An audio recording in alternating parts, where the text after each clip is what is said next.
Greetings. Here I read out excerpts from books, movie scenes, poems, etc. that are living in my mind rent free, hence the name of this channel. Afterward, I will add some brief comments regarding the extract and why I chose it. Today's excerpt is from the Silmarillion.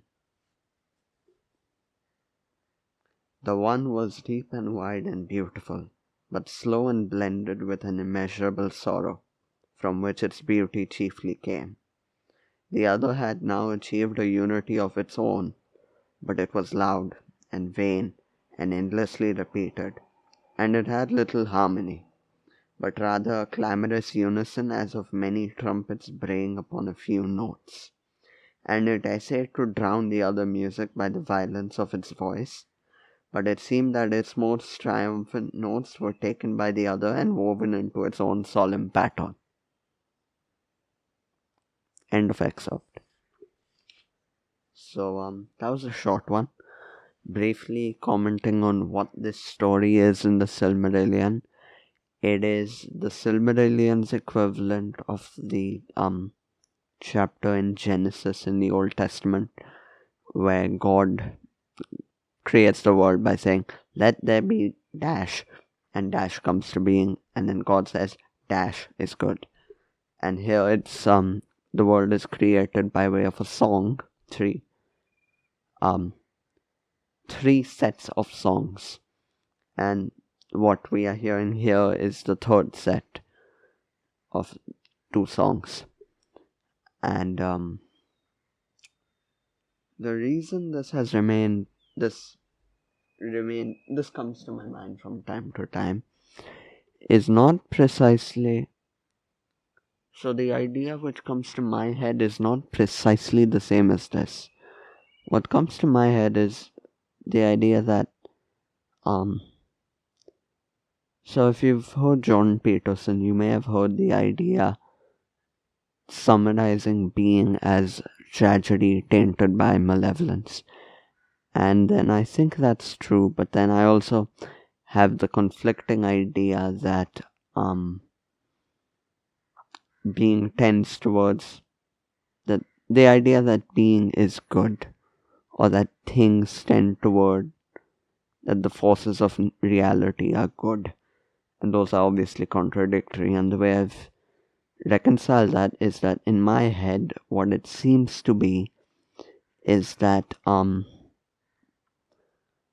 the forces of being that are the patterns of being that give evidence to the forces governing it being good are only evident at a very broad, very deep level of analysis and across a very large period of time. I'm talking beyond the lifetime of any given human. Centuries, decades, maybe even millennia. I mean, if you look at what we evolved from, that the forces in this world have driven us to progress, or that we have progressed amid the forces of this world. I mean, we were amoeba or unicellular organisms 3.5 billion years ago, is beyond dispute. So that's the first thing, is that seemed to me. And I realize that everything I just said is kind of incoherent. So now I'm going to read out something else. This is not an extract. So for some context, I write down my thoughts from time to time. When I'm confused, you can think of it as a written transcript of my thoughts. It's the reason I do it is it helps me think in a more organized way is by writing down what I think. And I'm just going to read out something that I wrote. And therein lies the problem. The deepest depths of our souls are too deep to manifest aught at the surface, and in this oceanic metaphor I equate the surface with how we act in the world. A tsunami toward the good down there yields but a ripple at the top. By comparison, well below the surface but well above the depth lies or so I believe, are inexplicable drawn to sin and vice and hamartia of every sort. And thus, in our default condition, we are in the peculiar position of being drawn toward and committing sin while knowing precisely how sinful we are being and feeling shame on that account. Such, I believe, is our default state if we do not interfere with ourselves. But we are grossly miscalibrated machines. Our every impulse, every feeling, every desire pulls us along a spectrum toward the end that we call as hell. And therefore, interfere with ourselves we must, and interfere with ourselves we shall, and, fortunately, interfere with ourselves we can. For the drive towards the good operates at the deepest depths, the pull towards the sin at what I call the affective depth, but the will, strongest of all if untainted, operates at the surface. But I said untainted. If we allow our will to be guided by what feels right in the moment, it will, more often than is tolerable, be nothing more than a tool in the hands of the part of me that is driven toward hamartia. For I already noted that it is that part which has the most potent grasp over our immediate feelings and impulses. But if through force of will, sustained by force of will, we force the waves of the surface, deeds and actions, toward the direction that feels wrong but that we know is right, then the pull towards sin has a deadly foe, and the bottom dwelling goodness a potent ally. And though the pull to sin is inalienable from us, yet it may, by continual and unceasing vigilance, and an eternal call to arms, be held forever in abeyance. So that's what I'd written.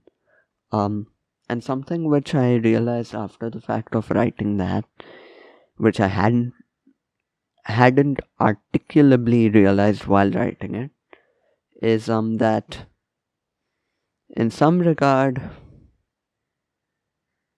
because if we accept everything that I wrote as true, and for the record, I don't know if it is. That's just think of all of that as my guess based on the anecdotal patterns I've witnessed in my as of current 18 years being on this planet. If we accept that as true, then in some regard we get to give ourselves a little bit of the benefit of the doubt, because what that effectively entails is that in order to exist simply neutrally, that is to say, to exist in a state where we're not admirable but we're not committing any evil, that in and of itself requires enough of an effort of will to counter the waves occurring at the affective depths of our soul which are tilted towards sin, let's say. And then to be admirable, and I've I've seen and read and witnessed a shocking number of people and deeds which I admire, and I'm terrified of many of them because so now I'm going on a tangent, but if the world is filled with nothing but reprehensible sons of bitches, then whatever, I can live. But if the world is filled with people who are truly admirable, and when I say admirable, that immediately entails admirable beyond a capacity that is germane to myself and my actions. That's why they're admirable to me. People who are truly admirable, then I am walking amongst gods on this planet, and, well, the story of Adam and Eve, Adam is ashamed when God calls to him, and I suspect that this is a similar idea. But I digress. Where was I? Right. For a person to be admirable, therefore, entails an effort of will that is greater still. Hey, that rhymes. I think that's a either rhyming play or rhyming couplet. The thing that Shakespeare used to end out a bunch of his paragraphs.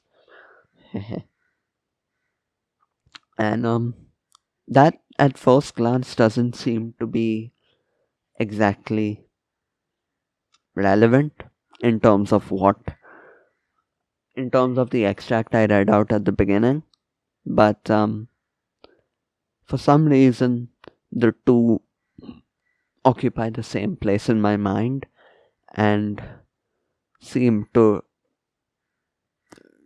point in the same direction. Alright, and with that, I can conclude, I believe. So, that was the excerpt. That was the very short excerpt, my thoughts on it, my thoughts in general, and how the two are related. I'll have the excerpt and the book in the video description. Yep, thank you for listening. Very well.